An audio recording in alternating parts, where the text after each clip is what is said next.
नमस्कार, आप देख रहे हैं एबीपी न्यूज। आपके साथ हूं मैं रुबिका लियाकत। मास्टर स्ट्रोक में आप सभी का बहुत बहुत स्वागत है। आज मास्टर स्ट्रोक में कौन बनेगा मुख्यमंत्री, ये जवाब देते आपको आंकड़े एग्जिट पोल के दिखाई देंगे। हर एक राज्य, 5 राज्यों में चुनाव हुए थे, हालांकि 8 फेजेस में पश्चिम बंगाल के चुनाव, और इसीलिए आज का इंतजार हो रहा था। लेकिन असल इंतजार की घड़ी खत्म होगी 2 मई को। 2 मई को 211 पाने वाली दीदी 9-2-11 होंगी, या फिर 3 सीटों वाली बीजेपी 30 मार खा बनेगी। ये वो सवाल है जो हर कोई जानना चाहता है। और सिर्फ पश्चिम बंगाल की बात नहीं है, बात तमिलनाडु की है, बात पुडुचेरी की है, बात उन तमाम राज्यों की है, केरल की है, जहां पर तीखी टक्कर और कुछ नए समीकरण देखने को मिल रहे हैं। और इसीलिए मास्टर स्ट्रोक में ओवरऑल पिक्चर आपको दिखाएंगे। सारे खास मेहमान मेरे साथ जुड़ चुके हैं। सिफोलॉजिस्ट हमारे साथ जुड़ेंगे, राजनीतिक विश्लेषक हमारे साथ जुड़ेंगे, अलग अलग इलाकों से संवाददाता एबीपी न्यूज के हमारे साथ जुड़ेंगे, अलग अलग पार्टियों के प्रवक्ता हमारे साथ जुड़ेंगे। लेकिन सबसे पहले रोमाना के पास चलते हैं एक बिग पिक्चर के लिए कि क्या कहता है एग्जिट पोल का नतीजा। रोमाना। तो बंगाल की सियासत की ओवरऑल पिक्चर, बिग पिक्चर और बड़ी तस्वीर देखने के लिए जरा फासले की जरूरत है। इसीलिए ये हेलीकॉप्टर व्यू, फिलहाल व्यू आप जो देख रहे हैं वो कोलकाता शहर का है। और आप ये देख सकते हैं अलग अलग इमारतें, कोलकाता की पहचान ईडन गार्डन्स भी आपको नजर आएगा। इस पे विक्टोरिया मेमोरियल, आपको हुगली नदी भी बहती हुई नजर आ रही है, हावड़ा ब्रिज भी आपको यहाँ पर नजर आ रहा है। और अब इंतजार की घड़ियां खत्म करते हैं, आपको दिखाते हैं वो बड़ी सियासी तस्वीर आपके सामने टेलीविजन स्क्रीन पर। कुल 292 सीटें बंगाल विधानसभा की, वोट शेयर के हिसाब से 42.1% वोट शेयर टीएमसी के खाते में जाता हुआ, 39.2% वोट शेयर बीजेपी के खाते में जाता हुआ, कांग्रेस लेफ्ट गठबंधन के खाते में 15.4% वोट शेयर, अन्य के खाते में 3.3% वोट शेयर। वोट शेयर में टीएमसी क्लियर कट बीजेपी पर भारी पड़ती हुई नजर आ रही है। एग्जिट पोल ये अनुमान लगा रहा है। और अब अगर इसी आंकड़े को बदले सीट में तो 292 सीटें विधानसभा, पश्चिम बंगाल की 294 की स्ट्रेंथ। 2 सीटों पर चुनाव हुए नहीं क्योंकि उम्मीदवारों का निधन हो गया, इसीलिए 292 सीटों में से आप देख सकते हैं बहुमत का आंकड़ा हासिल कर रही है टीएमसी। 152 से 164 सीटें टीएमसी के खाते में जा सकती हैं। एग्जिट पोल का बड़ा आंकड़ा, बीजेपी 100 का आंकड़ा पार कर रही है, लेकिन जादुई आंकड़े से पिछड़ती हुई और हैट्रिक जीत की लगाती हुई नजर आ रही हैं ममता बनर्जी। टीएमसी की वापसी, रुबिका।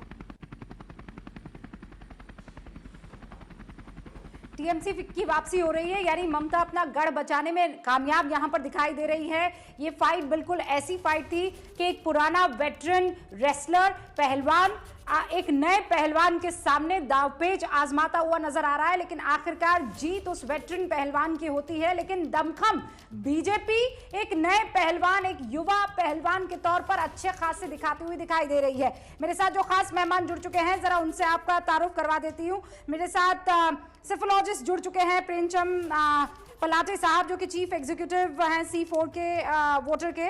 हमारे साथ धनंजय जोशी साहब जुड़ चुके हैं जो कि डायरेक्टर हैं सिसेरो के, और प्रदीप सिंह साहब हमारे साथ जुड़ चुके हैं। सबसे पहले इन्हीं आंकड़ों पर मैं प्रदीप जी आपका रिएक्शन चाहती हूँ, ओपनिंग रिमार्क चाहती हूँ। क्या यही पिक्चर शुरू से दिखाई जा रही थी कि कुछ ऐसा ही होगा, मैदान में बीजेपी आएगी और उसके बाद असल तस्वीर जो है वो 2024 में दिखाएगी? नहीं रुबिका जी, मैं सहमत नहीं हुई जो एग्जिट पोल है उनके आंकड़ों से। आप देखिए कि पश्चिम बंगाल की राजनीति पर ध्यान दीजिए, 18 से 21 के बीच की 2018 के पंचायत चुनाव में जिस तरह की रिगिंग हुई और रिगिंग के अलावा जिस तरह की हिंसा हुई, उसने जमीन तैयार की 2019 में बीजेपी की 18 लोकसभा सीटों की।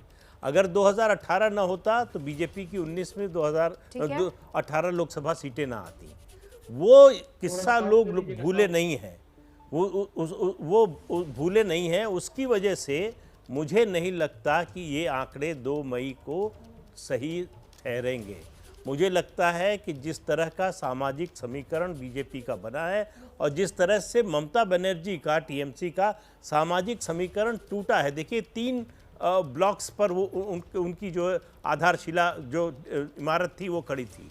एक दलित मैं थोड़ा और डिटेल में आपसे बात करूंगी, पर चूंकि आप कह रहे हैं कि आप इससे नहीं, मैं जाऊंगी डिटेल में, लेकिन मुझे ये बताइए, आप कह रहे हैं कि आप इससे अग्री नहीं करते हैं, तो फिर आपका आकलन क्या है?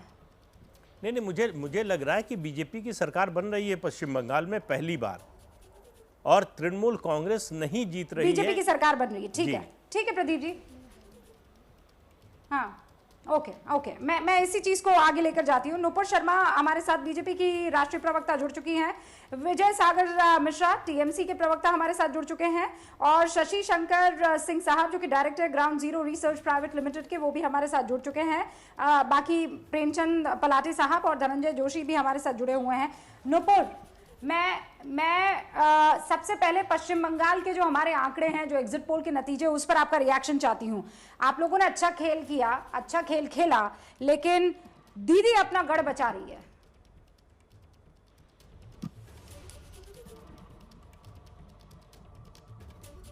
रुबिका जी, आपको आशा करती हूँ मेरी आवाज आ रही है, क्योंकि अभी तक फोन नहीं आया आपके स्टूडियो में।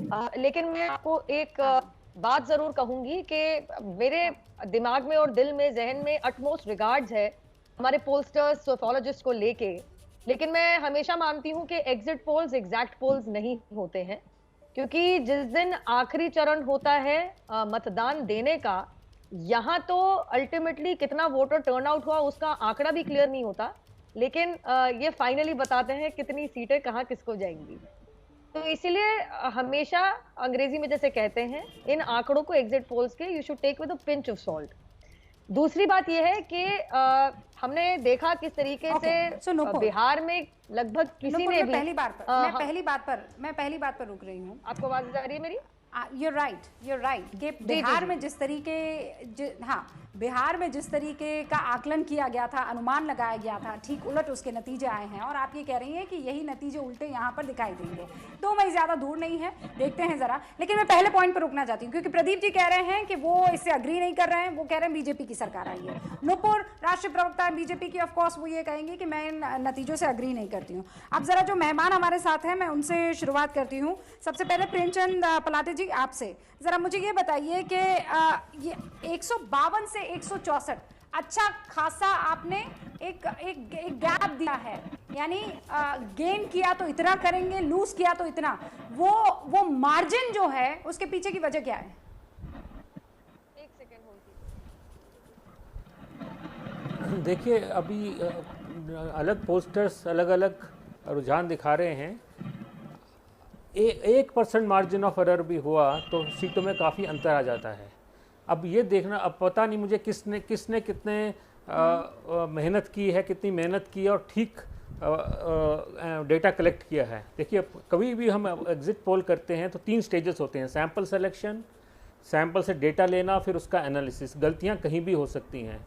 अब क्योंकि हमारी एजेंसी ने वेस्ट बंगाल में नहीं किया, तो मैं किसी कॉन्फिडेंस के साथ नहीं कह सकता कि किसकी सरकार बनने वाली है। तो ये अब टेक्निक के ऊपर है कि कौन से पोलस्टर ने कैसा टेक्निक यूज़ किया है। तो अभी जो आंकड़े हैं ये कंफ्यूजिंग पिक्चर है, तो अभी कुछ कहना मेरे लिए भी मुश्किल है। तो नेक एंड नेक है। हो सकता है बीजेपी सरकार बना जाए, पर मैं फिर भी ये समझना चाह रही हूँ कि जब कोई मार्जिन इतना देता है तो उसके माने क्या होते हैं? क्योंकि इससे पहले का जो पैटर्न रहा है या जो ट्रेंड रहा है, वो इतने बड़े लेवल पर तो मार्जिन नहीं दिया जाता था। नहीं, इसमें आप जैसे आपके चैनल ने 152 to 164 दिया है, 12 सीट्स, तो it's not a very big range.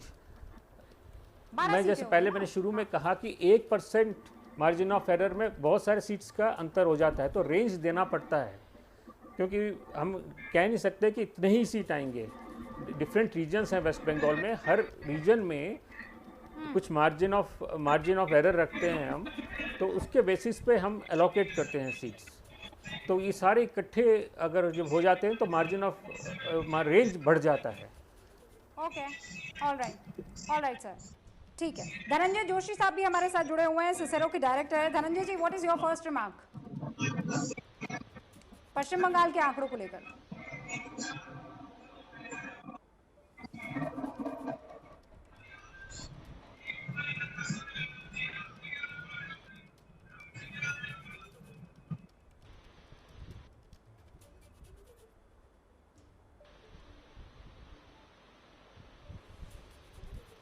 Dhananjay जी, मेरी आवाज़ आप तक पहुंच रही है? और अगर आपके यहाँ टीवी वगैरह कुछ ऑन है तो मैं चाहती हूँ उसकी आवाज़ आप बंद कर दीजिए, या लैपटॉप पर, क्योंकि वो बातचीत में थोड़ा खलल पड़ रहा है। धनंजय जी,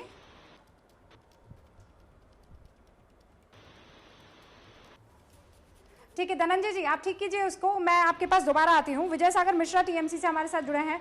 विजय जी, एट लास्ट आप थैंक गॉड कह सकते हैं कि ममता बनर्जी ने वो जो फाइट लड़ी आखिरकार उसका सिला मिला, और आखिरकार वो जिसका इंतजार वो कर रही थी वो आंकड़े उनको दिख रहे हैं, एग्जिट पोल में तो दिख ही रहे हैं। एग्जिट पोल आप लोग, आपके चैनल पे जो अनुमान दिखाया जा रहा है, मैं इस अनुमान से सहमत हूं। और बीजेपी की प्रवक्ता जो हमारी दीदी अभी बोल रही थी, मेरा जो अनुमान है कि संभवतः भाजपा के जो अंक हैं वो 2 अंक ही रहेंगे, ये लोग शायद 3 अंक में ना जाए, क्योंकि हमने जो है जमीनी स्तर पे हमने देखा है, और यहाँ जो है हमारी सरकार ने ममता बनर्जी जी के नेतृत्व में जो हम लोगों ने जो कार्य किए हैं, जन्म से लेकर के मृत्यु तक जो विभिन्न प्रकल्प के माध्यम से हम लोगों ने सुजोग सुविधाएं पहुंचाई है, उस हिसाब से हमें इससे ज्यादा ही सीट मिलनी चाहिए, और हमारी सरकार पूर्ण बहुमत की सरकार बनेगी। ममता बनर्जी के नेतृत्व में तीसरी बार जो है सरकार बनेगी, इसमें कोई हमें पूर्ण विश्वास है। और भाजपा जो है 2 अंक में रहेगी, 100 के नीचे ये लोग रहेंगे, 100 का आंकड़ा ये लोग पार नहीं करेंगे। ओ अच्छा, वो आप कह रहे हैं कि वो पीके ने जो कहा था, प्रशांत किशोर ने कहा था, वो होने वाला है। बाय द वे, अगर प्रशांत किशोर की वो बात सही साबित नहीं होती है तो वो अपना जी मैं ही is going to leave that space. मुझे याद है उनका वो ट्वीट याद है मुझे। उन्होंने ही कहा ना सर, आप तो उनके कहे पर चल रहे हैं ना, दीदी खुद चल रही है उनके ना, कहे मैं पर। उनके कहे पर नहीं चला हूँ, मैं जो जमीनी स्तर की मैं बात कर रहा हूँ, जो हमने ग्राउंड लेवल पे जो हमने देखा है उसकी मैं बात कर रहा हूँ। मेरा व्यक्तिगत मत है, हो सकता है मेरा मत भिन्न हो, लेकिन मेरा जो ये व्यक्तिगत मत है भाई, पार्टी का भी मत यही है। नहीं आपका भिन्न नहीं है, बड़ा कोइंसिडेंस है ये कि आपका भिन्न मत नहीं है। जो आप सोच रहे हैं वही दीदी भी कह रही हैं, और जो दीदी सोच रही हैं या सोचवाई जा रही हैं वो प्रशांत किशोर कह रहे हैं कि 2 डिजिट के ऊपर नहीं जाएंगे, वो आंकड़ा पार नहीं कर पाएगी बीजेपी। नुपुर जवाब दीजिए। देखिए, मुझे भली बात ही याद है 2019 में ना रूबिका जी, जब हमने 22 का एक गोल रखा था, आंकड़ा रखा था कि 22 लाएंगे हम लोकसभा चुनाव में वेस्ट बंगाल में, तो हमारा मजाक उड़ाया गया था, वी वर मॉक्ड। सबने पोलस्टर्स ने कहा था कि 7 सीटों से अधिक नहीं आएंगी वेस्ट बंगाल में, हमारी 18 आई। तो इसीलिए मैं कह रही हूँ कि 2 चीजें मैं इसमें कहना चाहूंगी। सबसे पहली बात तो ये होती है, सबका आंकलन होता है, हमारा भी अपना आंकलन है, हमारी भी एक मशीनरी है जिससे हम अपना इन हाउस असेसमेंट करते हैं कि कहाँ पे हम जीत रहे हैं, कहाँ पे आसपास बात हो रही है। क्योंकि आपने मार्जिन की बात करी तो मैं बता देती हूँ, मैं 7 बजे सी वोटर की यशवंत देशमुख जी के साथ ही चैनल पे थी जब उन्होंने अपना ये पूरा एग्जिट पोल अनाउंस किया, तो उन्होंने ये भी बताया लगभग 96 ऐसी सीटें जो स्विंग सीट्स है, मतलब बहुत क्लोज कॉन्टेस्ट है। तो 96 कितनी सीटें होती हैं आप लगा लीजिए, क्योंकि उस पे आप कोई फिनालिटी नहीं दे सकते हो। दूसरी बात, अगर आप जमीनी सच्चाई ये भी है कि वहाँ का मतदाता वहाँ की अहिंसा को देखते हुए, वायलेंस को, इलेक्शन रिलेटेड वायलेंस को देखते हुए इतना डरता है कि वो ओपनली नहीं बताता, चाहे वो पोलस्टर हो या रिटर्निंग ऑफिसर हो या पोल बूथ एजेंट हो, कि उसने एक्चुअली अपना मतदान कहाँ दिया या कहाँ डालने वाला है। तो आप इस सच्चाई को भी डिस्काउंट नहीं कर सकते। हाँ, ओके, ठीक है। 2 मई फिर मैं वही बात कहूंगी कि 2 मई अभी तो ज्यादा दूर है नहीं, सब उस दिन पता लगी जाएगा। जैसे आप कह रही हैं कि ये एग्जैक्ट नहीं है, उस दिन एग्जैक्ट नतीजे आ ही जाएंगे। शशि जी हमारे साथ जुड़े हुए हैं, और फिर मैं आपको ये बता दूं कि शशि जी ने भी खुद एक एग्जिट पोल किया है, और शशि जी इनफैक्ट आपने तो एक ट्वीट भी कर दिया, congratulations in advance to the only female CM Mamta Banerjee of India to become CM for the 3rd consecutive time.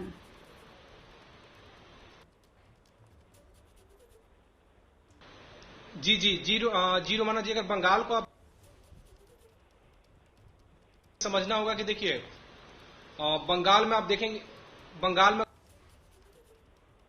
बांट सकती हैं नॉर्थ बंगाल और hills region, central Bengal, greater Kolkata region और जंगल महाल रीजन करेगी। नॉर्थ बंगाल और हिल्स रीजन में और जंगल महाल और मेदिनीपुर रीजन में। लेकिन जो दो रीजन है, ये दो रीजन में बहुत ज्यादा सीट आती है। ग्रेटर कोलकाता में 5 जिले हैं जो कलकत्ता, हुबली। सेंट्रल बंगाल में जब जाती है मालदा, आपकी आवाज बीच बीच में इसमें आपकी आवाज बीच बीच में कट इसमें रही पश्चिम है। बर्धमान और मैं उसे दुरुस्त करवाने की कोशिश करती हूँ और उसके बाद आपके पास आती हूँ। शशि जी, आवाज बीच में डिस्कनेक्ट हो रही है तो पूरी बात समझ नहीं आ रही, सिर्फ कीवर्ड सुनाई दे रहे हैं। धनंजय जी, आपका आकलन?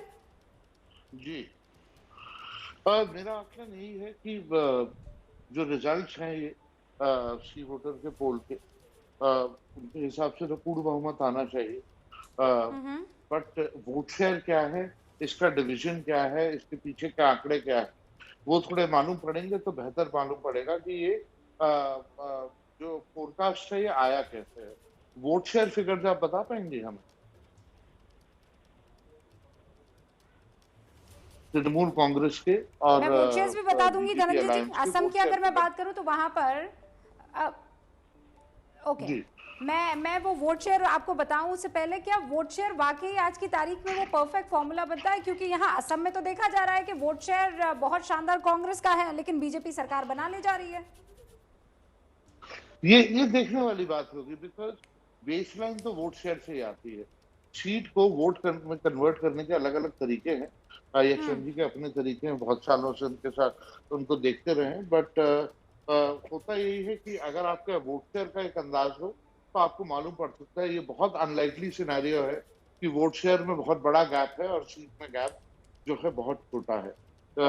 ये एक अनलाइकली सिनेरियो है। बंगाल में खास करके इंटरेस्ट ज्यादा इसीलिए था क्योंकि पिछले चुनाव में भी वोट शेयर काफी करीब था लोकसभा के अंदर भी। तो that is a very interesting election. But we can go state by state. आप बताएं जो वोट शेयर आप चाह रहे हैं वो वोट शेयर में ग्राफिक्स के जरिए भी आपको बता देती हूँ, लेकिन उससे पहले बिग पिक्चर जो मास्टर स्ट्रोक हम करते हैं हमेशा हर वक्त अमूमन जब एग्जिट पोल आ जाता है, पोल्स ऑफ पोल यानी महापोल करके बताते हैं, एक एवरेज लेने की कोशिश करते हैं। वो महापोल किसकी सरकार बना रहा है, अलग अलग एजेंसीज की, जरा वो बता देते हैं धनंजय जी, और उसके बाद जिन वोट परसेंटेज की आप बात कर रहे हैं वो भी आप तक मैं पहुंचा दूंगी। Romana, what is the big picture? Polls of poll क्या बता रहा है? तो पोल्स ऑफ पोल की अब शुरुआत करते हैं और आपको बताते हैं कि अलग अलग जो एग्जिट पोल्स आ रहे हैं वो क्या तस्वीर दिखा रहे हैं। ये पूरी मुकम्मल तस्वीर। सबसे पहले तो एबीपी न्यूज सी वोटर जो बता रहा है कि सत्ता में वापसी एक बार फिर से ममता बनर्जी की हो रही है। 152 से 164 सीटें टीएमसी के खाते में जा रही हैं और बीजेपी का आंकड़ा 109 से 121 तक रुकता हुआ नजर आ रहा है। वहीं अगर सीएनएक्स रिपब्लिक की बात की जाए तो कह रहा है सीएनएक्स रिपब्लिक कि बीजेपी सरकार बना सकती है बंगाल में। 138 से 148 सीटें बीजेपी के खाते में जाती हुई, 128 से 134 टीएमसी पिछड़ती हुई बीजेपी से, कांग्रेस लेफ्ट गठबंधन के खाते में 11 से 21 सीटें। और अगर न्यूज एक्स की बात की जाए तो न्यूज एक्स का एग्जिट पोल का आंकड़ा बीजेपी को बंपर जीत दिखाता हुआ 162 से 185 सीटें बीजेपी के खाते में जा सकती है। मतलब बहुमत के आंकड़े को बीजेपी बहुत आराम से पार करती हुई बंगाल की सत्ता में पहली बार कमल खिल सकता है। टीएमसी 104 से 121 सीटों पर सिमटती हुई और कांग्रेस लेफ्ट गठबंधन के खाते में महज 9 से 3 सीट। तो ये बड़ी तस्वीर, बिग पिक्चर पोल्स ऑफ पोल की। रूबिका, पोल्स ऑफ पोल की बिग पिक्चर यहाँ पर रोमाना ने दे दी। आप मैं इस पर आपका रिएक्शन चाहूंगी, लेकिन धनंजय चूंकि आप मांग रहे थे एग्जिट पोल का वोट परसेंटेज क्या क्या है, टीएमसी 42.1%, बीजेपी 39.2%, कांग्रेस 15.4% और अन्य के खाते में 3.3% जा रहा है। If you want I can repeat. काफी क्लोज है। और अगर आप पोल ऑफ पोल देखें तो एक पोल जो है बीजेपी को पूर्ण बहुमत दिखा रहा है और बहुत बड़ा 185 तक जा रहा है, और दूसरी तरफ आप देखें तो 164 तक जो है तृणमूल जा रही है। तो दिस इज ये बहुत कम ऐसा होता है कि सारे के सारे पोल 3 पोल आपने पिक किए और इतनी ज्यादा वेरिएशन है तीनों में। बट अगर आप वोट शेयर फिगर देखे जाए तो इट्स क्लोज कॉन्टेस्ट। मुझे लगता है कि फिर फर्क दोनों के दोनों मेन राइवल्स में 20-30 सीट के बीच में, 30 सीट के बीच में ही होना चाहिए। तो something like 110, 150, 120, 160, that is the range that we should be looking at. अब जरा रीजन वाइज, क्योंकि 8 फेजेस में जो ये चुनाव हुए थे वहां रीजन बहुत बहुत माने रखते थे। किस रीजन में किसका डंका बजा है, किस रीजन में किसे बहुत ज्यादा चोट लगी है। अब ये भी एग्जिट पोल के नतीजों के जरिए, फिर कह रही हूँ 2 मई को एग्जैक्ट पोल्स आएंगे, लेकिन एग्जिट पोल के नतीजे क्या कहते हैं। सुंदरबन से शुरुआत करते हैं जहां की कुल सीटें 26 है। रोमाना मेरी सहयोगी आपको बताएंगी कि वहां किसने कैसा जादू खेला है। एग्जिट पोल के नतीजे क्या कह रहे हैं, रोमाना।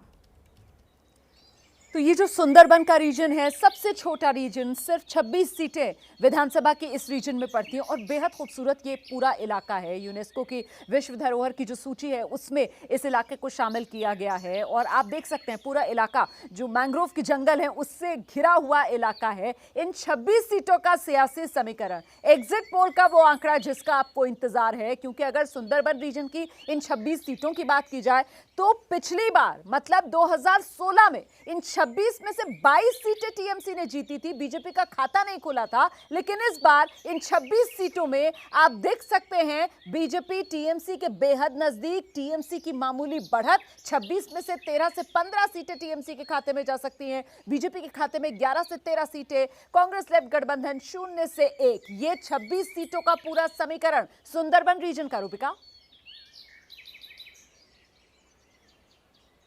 ओके, सुंदरबन के बाद हम जरा रुक करेंगे ग्रेटर कोलकाता का।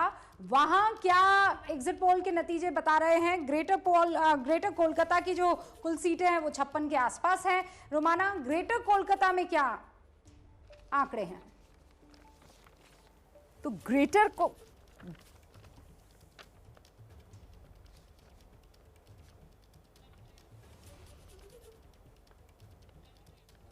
ग्रेटर कोलकाता रीजन, यहाँ 56 विधानसभा सीटें आती हैं और काफी अर्बन ये इलाका है। आप देख सकते हैं हावड़ा ब्रिज, हुगली नदी और आंकड़ा आपके सामने 56 सीटों का एग्जिट पोल का आंकड़ा ये कह रहा है कि ये इलाका जो टीएमसी का गढ़, काफी हद तक टीएमसी अपना ये गढ़ बचाती हुई कामयाब नजर आ रही है। 56 में से 37 से 39 सीटें टीएमसी इन सीटों पर वापसी करती हुई नजर आ रही है। बीजेपी के खाते में 16 से 18 सीटें और कांग्रेस लेफ्ट गठबंधन 0 से 2 सीट। तो ग्रेटर कोलकाता रीजन की 56 सीटों पर टीएमसी अपना कब्जा कमोबेश बरकरार रखती हुई बीजेपी पर बढ़त बनाती हुई। रूबिका। ओके, सॉरी रुमाना, मैं लगातार आपके पास पहुंच रही हूं। आंकड़े आपको तैयार करने होते हैं, सेट पूरा तैयार होना होता है, लेकिन इस बीच जरा ये बता दें कि रुमाना ने सुंदरबन के आंकड़े बताए। 26 वहां की कुल सीटें हैं, उसमें टीएमसी और बीजेपी के बीच में बड़ा कड़ा मुकाबला, टफ मुकाबला देखने को मिल रहा है। मैं इसीलिए नुपुर से शुरुआत करूंगी। नुपुर, आपको लगता है कि कड़ा मुकाबला और ज्यादा इंटरेस्टिंग हो जाता अगर आप लोगों का बस चलता और वश चलता इन रैलियों पर, जहां प्रधानमंत्री पहुंचते हैं उनका स्ट्राइक रेट शानदार हो जाता है। कोविड ने इस पर खेला कर दिया। देखिए, सबसे पहली बात तो ये रूबिका जी कि हम एक जमाने पे कहाँ 0, कहाँ 3, कहाँ 10% वोट शेयर और 3 सीटें, और फिर उसके बाद हमारा मजाक उड़ाया गया और 41% वोट शेयर के साथ हम 18 सीटें भी लाए लोकसभा में। रही बात चुनाव की, तो एकमात्र सबसे पहला राजनीतिक दल था भारतीय जनता पार्टी जिसने डिजिटल कैंपेनिंग शुरू करी थी, और 9 राजनीतिक दल चुनाव आयोग के पास भागते हुए गए थे जून जुलाई 2020 के अंदर कि इससे तो बीजेपी का फायदा हो जाएगा, आप ये डिजिटल कैंपेनिंग का रुख बंद कीजिए, फिजिकल कैंपेनिंग अलाउ होनी चाहिए। अब इसके ऊपर कॉल इलेक्शन कमीशन लेता है, चुनाव कैसे होगा नहीं होगा, लेकिन ये देखते हुए कि देश भर के अंदर जब चुनाव शुरू हुआ था बंगाल के अंदर, तो इतनी वहां पे जो सब कह रहे हैं कि चुनाव की वजह से संक्रमण ज्यादा हुआ है। देखिए, महाराष्ट्र दिल्ली में तो कोई चुनाव था नहीं, सबसे ज्यादा संक्रमण तो यही फैल रहा था, लेकिन जो भी सही लगा उस टाइम पर आदरणीय प्रधानमंत्री जी को, उन्होंने वो कॉल लिया। कई लोगों का ये भी कहना है कि आपने नहीं, उससे पहले बहुत पानी बह चुका था, उससे पहले बहुत हालात खराब हो चुके थे और आप लोगों ने अपनी पार्टी को जीत दिलाने के लिए जिसे कहते हैं ना, ऐसे हालात कर दिए थे कि नहीं हम तो जाएंगे, हम तो रैली करेंगे। इस पर बड़े सवाल उठे, उसका जवाब आप दीजिएगा। लेकिन उससे पहले अब जरा जंगल महल के इलाके में जहां कुल सीटें 53 है, नूपुर बस मैं आ रही हूँ, आप आंकड़ा दीजिएगा मुझे। पहले ये आंकड़ा जंगल महल का आंकड़ा देख लेते हैं एग्जिट पोल का, उसके बाद आप आंकड़ा दीजिएगा मुझे। रोमाना, तो जंगल महल का ये इलाका 53 विधानसभा सीटें आती हैं। देखिए, नक्सल प्रभावित इस इलाके को माना जाता है। 5 जिले इस इलाके में आते हैं, जिसमें पुरुलिया भी, पश्चिम मिदनापुर, पश्चिम बर्धमान, बीरभूम, बांकुड़ा। लेकिन महत्वपूर्ण बीरभूम हो जाता है क्योंकि वहीं पर शांति निकेतन और शांति निकेतन में गुरुदेव की ये आमार कुटिया, मतलब हमारी कुटिया। और ऐसे में ये 53 विधानसभा सीटें, इसका गणित ये कहता है कि इस जंगल महल के इलाके में बहुत ही बराबरी का मामला टीएमसी और बीजेपी के बीच। 53 में से 25 से 27 सीटें टीएमसी के खाते में जा सकती हैं, 23 से 25 सीटें बीजेपी जीत सकती है। लेफ्ट कांग्रेस गठबंधन के खाते में महज 2 से 4 सीट। तो ये जंगल महल इलाके की 53 सीटों का पूरा सियासी समीकरण। रूबिका, यहाँ पर भी बहुत क्लोज कॉन्टेस्ट दिख रहा है टीएमसी और बीजेपी के बीच में, और कांग्रेस यहाँ पर थोड़ा गेन करती हुई दिखाई दे रही है। मतलब कांग्रेस प्लस लेफ्ट हमारे साथ यहाँ पर कांग्रेस का कोई रिप्रेजेंटेटिव नहीं है, लेकिन विजय सागर मिश्रा टीएमसी के जरूर हमारे साथ जुड़े हुए हैं। विजय सागर मिश्रा जी, नुपुर जो बात कह रही है आप उससे कितना इत्तेफाक रखते हैं? हालांकि आप लोग आइडियोलॉजिकली कभी इत्तेफाक नहीं रखते हैं, लेकिन ये रैलियों को लेकर आपको लगता है कि ठीक ठाक टाइम तक चल रही थी और जब तक कुछ बिगड़ा नहीं था तब तक चल रही थी? बाद में हम लोगों ने जब रैलियों का डिसीजन वापस ले लिया, सही समय पर लिया? मैं कहती हूँ आपने बहुत गलत और लेट टाइम पर लिया। रूबिका जी, हमारी पार्टी ने, और सबसे अफसोस और दुख की बात है कि देश आजाद होने के बाद पहली बार बंगाल में 8 दफे में चुनाव हुआ, 8 फेज में हुए, और एक जिले में 3 फेज में हुआ चुनाव। बंगाल का एक जिला है जहां 3 फेज में, एक जिले में 3 फेज में चुनाव होते हैं। हमारी पार्टी जो है कोविड को लेकर के बार बार कहती रह गई कि क्यों न जो चुनाव बचे हैं 4 फेज के बाद। उसके पहले भी हमारी पार्टी की तरफ से या बार बार चुनाव आयोग के पास स्मारक लिपि जमा दिया गया, डेपुटेशन दिया, मैंने हम लोगों ने चिट्ठी लिखा कि ये सारे जो 8 फेज के चुनाव है इसको कम किए जाए। लास्ट में हम लोगों ने ये भी कहा कि जो 3 फेज या 2 फेज के चुनाव बचे 1 फेज में हो जाए, लेकिन बीजेपी के प्रवक्ता जो है और बीजेपी की तरफ से एक ही उनका बार बार स्टेटमेंट उन लोगों का आ रहा था कि ना, चुनाव 8 फेज में होने चाहिए। तो ये बहुत दुख की बात है, और कोरोना की इस परिस्थिति में सारे लोगों का दायित्व बनता है कि क्योंकि इतिहास किसी को माफ नहीं करेगा। और आप इतने बोले हैं सर कि आप लोग जो है आंख मूंद कर जो चुनाव आयोग ने कहा था वो आप फॉलो करते रहे। आपका कोई भारी भीड़ और संख्या के साथ रोड शो नहीं हुआ है ना, आप लोगों ने कोई रैली नहीं की, आपने ऐसा कोई काम नहीं किया जिस पर आपको शर्मिंदगी हो। जो कुछ किया है वो बीजेपी ने किया, लेफ्ट और कांग्रेस ने किया। आप लोग बड़े दूध के धुले थे हम कोविड के टाइम पर। रूबिका जी, हमारी पार्टी ने बार बार कहा है, हमारी पार्टी की तरफ से बार बार यह प्रस्ताव दिए गए हैं, सकारात्मक सहयोग की बात की गई है कि हम लोग जो है 8 जो 3-4 फेज के चुनाव बचे हैं क्यों ना 1 फेज में करा लिए जाए। और चुनाव आयोग अगर सख्त होता, चुनाव आयोग किसी के मिश्रा जी एक फेज में नहीं हो पाता है ना भाई, इसलिए नहीं क्योंकि आप ही के वहां पर लगातार वायलेंस की खबरें आ रही थी। हम जब आए हैं, जिस दिन वोटिंग हुई है वहां वोटिंग पैटर्न और वोटिंग की लाइनों से ज्यादा तो हमें वायलेंस की खबरों को सुनाना पड़ा और दिखाना पड़ा है, क्योंकि ऐसा ही हो रहा था ना। अगर चुनाव आयोग अब इसका जवाब दे उससे पहले मालदा का रुख कर लूं मैं। मालदा के एग्जिट पोल के नतीजे क्या कह रहे हैं पहले वो देख लेते हैं और उसके बाद मैं आपके पास आती हूँ। 63 सीटें हैं मालदा में। रोमाना, देखिए, मालदा रीजन की जब बात होगी तो मायापुर का जिक्र होगा। मायापुर जिसे हेरिटेज सिटी का दर्जा ममता बनर्जी ने दिया है, और मालदा रीजन की 63 सीटों का ये पूरा गणित आपके सामने। पीछे इस्कॉन मंदिर, इस्कॉन का मुख्यालय यही मालदा रीजन में है। इन 63 सीट में से 29 से 31 सीटें ममता बनर्जी की पार्टी टीएमसी के खाते में जाती हुई, बीजेपी के खाते में 20 से 22 सीट, कांग्रेस लेफ्ट गठबंधन के खाते में 11 से 13 सीटें जा सकती हैं। पिछली बार 2016 में इस रीजन के अंदर कांग्रेस लेफ्ट गठबंधन ने बहुत अच्छा किया था, लेकिन इस बार ममता बनर्जी टीएमसी बेहतर करते हुए इस मालदा रीजन में। रूबिका, ओके, नुपुर कुछ कहना चाह रही है और उसके बाद मेरे साथ दो सेफोलॉजिस्ट हैं, उनका भी रुख करेंगे। नुपुर, मैं 30 सेकंड में अपनी बात रखिए प्लीज। हाँ प्लीज। देखिए, पानी तो दिल्ली, महाराष्ट्र, पंजाब, छत्तीसगढ़, राजस्थान, पंजाब में भी बहुत बह गया था, लेकिन दूसरी बात, चुनाव कितने चरण में होगा ये इलेक्शन कमीशन का डिसीजन है। तीसरी बात, आप भी जानती हैं कि पिछला चुनाव 6A 6B करके 7 चरणों में हुआ था। और चौथी बात और बहुत अहम बात, अगर हम ये आज डिस्कस करेंगे यहाँ बैठ के कि तुम्हारी रैली में कोरोना था, मेरी रैली तो पाक साफ थी, तो कुछ आंकड़े प्रेजेंट करूंगी। 17 अप्रैल को मोदी जी ने 11 दिन में प्रचार करके 18 रैलियां करी थी, तो ममता बनर्जी ने 38 डेज में 112 रैली करी थी। तो ये आपके ही शो पे आपको याद होगा, रूबिका जी, एक एक्सपर्ट ने आके कहा था कि ये डायरेक्ट कोई एविडेंस लिंक नहीं है, और डॉक्टर साहब ने कहा था आपके ही शो में 5 बजे वाले पे कि रैली से ही संक्रमण बढ़ता है, क्योंकि कौन सी रैली दिल्ली और महाराष्ट्र में हो रही थी जी। तो इसलिए कृपया करके राजनीतिकरण ना करें इस महामारी का। सच्चाई ये है कि जनता भली भांति जानती है और एंटी इनकम्बेंसी बहुत स्ट्रांग है। इसलिए एक्सेस माई इंडिया का भी आप पोल दिखाइए किस तरीके से 43-44 के 44 का ये दिखा रहे हैं। अभी ना नुपुर, अभी तो बंगाल का आंकड़ा अब आएगा। वहां जब आंकड़े आने लगेंगे तब आपको इस बात का एहसास होगा कि रैलियां करना कितना खतरनाक था।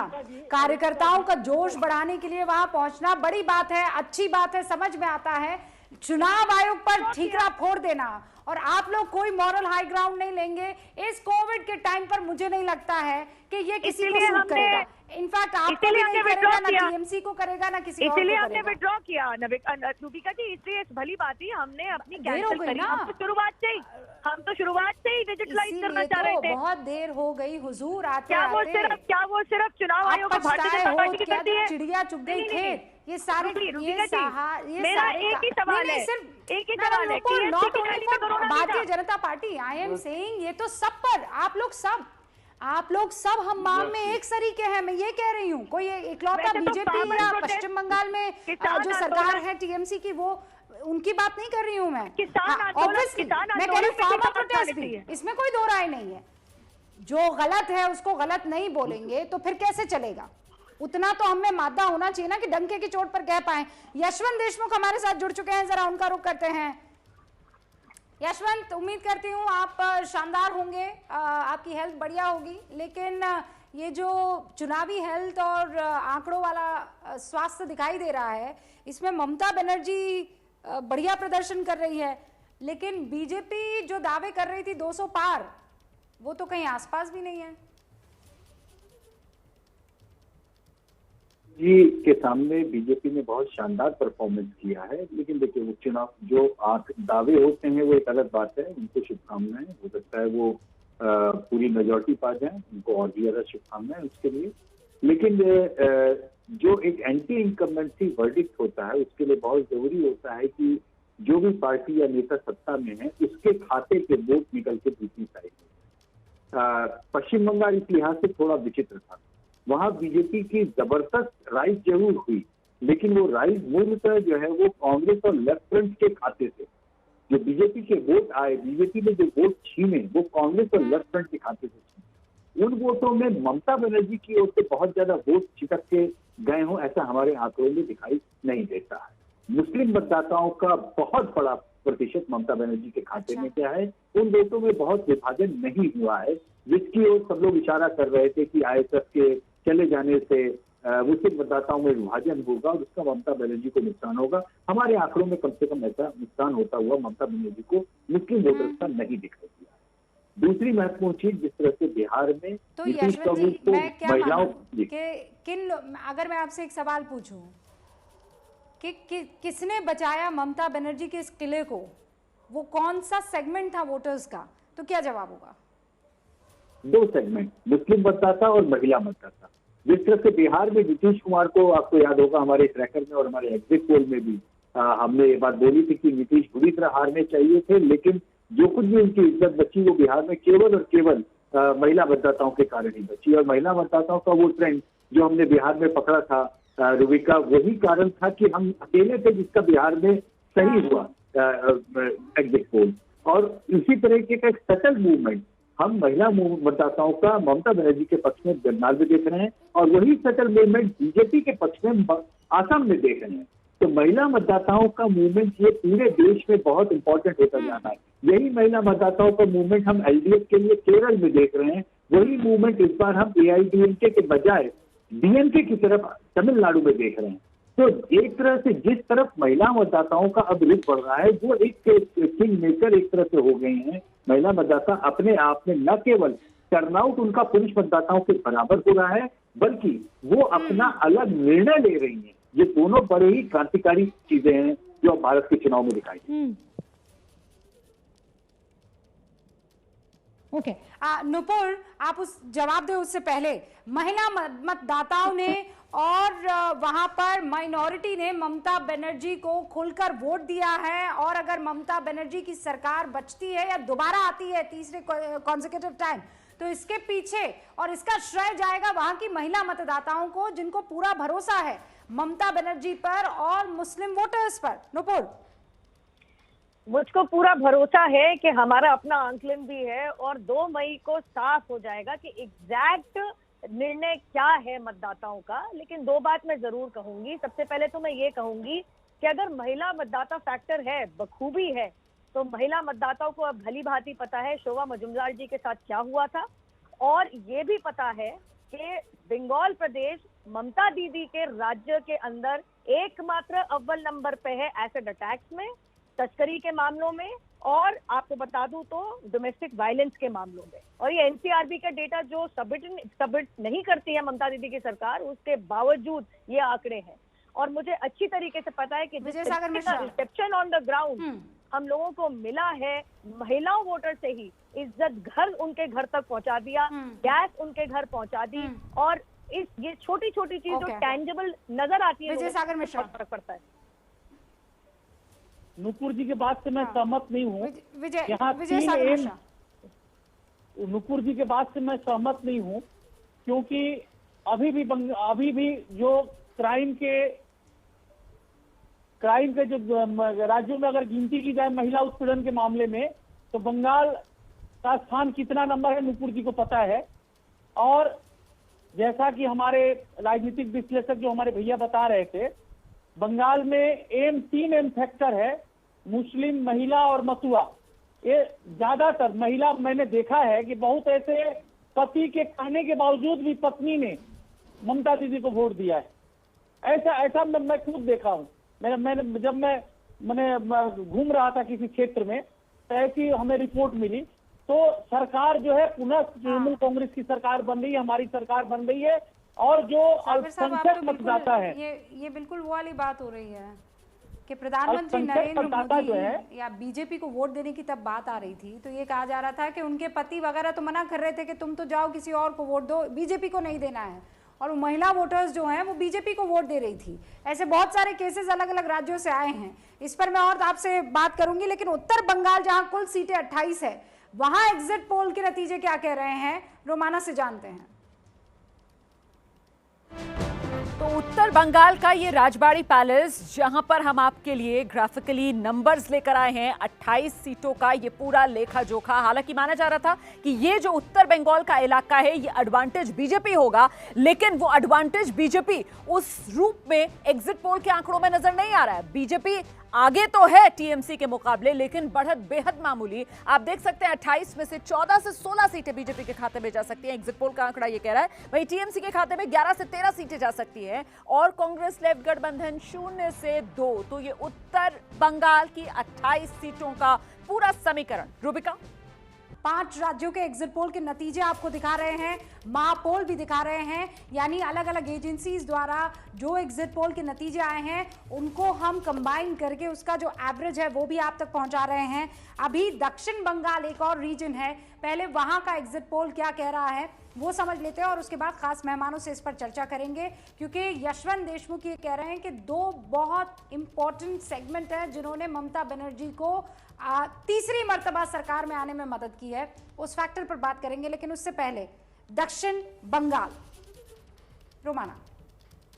ये जो दक्षिण बंगाल का रीजन है ये सबसे बड़ा रीजन है। इसमें 66 सीटें आती हैं विधानसभा की और दक्षिण बंगाल रीजन का ये बेल्लूर मठ जिसकी स्थापना स्वामी विवेकानंद ने की थी। इन 66 सीटों में आप देख सकते हैं काफी हद तक बीजेपी यहां पर सेंधमारी करने में कामयाब रही है टीएमसी के सीट शेयर में, क्योंकि 2016 में 66 में से करीब 55 सीटें जो टीएमसी ने जीती थी। पर इस बार टीएमसी का आंकड़ा घट रहा है, फिर भी टीएमसी की बढ़त बीजेपी पर बरकरार। टीएमसी के खाते में 66 में से 37 से 39 सीटें जाती हुई, बीजेपी के खाते में 25 से 27 सीटें जाती हुई और कांग्रेस लेफ्ट गठबंधन के खाते में 1 से 3 सीट। तो कुल मिलाकर ये दक्षिण बंगाल रीजन सबसे ज्यादा सीटों वाला रीजन का ये पूरा सियासी गणित एग्जिट पोल के आंकड़ों के हिसाब से। रूबिका, ओके, मैं आप सबसे क्विक रिएक्शन चाहती हूं और इसीलिए शुरुआत कर रही हूं मैं जिनसे बिल्कुल शुरुआत की थी मैंने। प्रदीप जी, आपसे 2 फैक्टर्स, मुस्लिम्स और महिलाएं।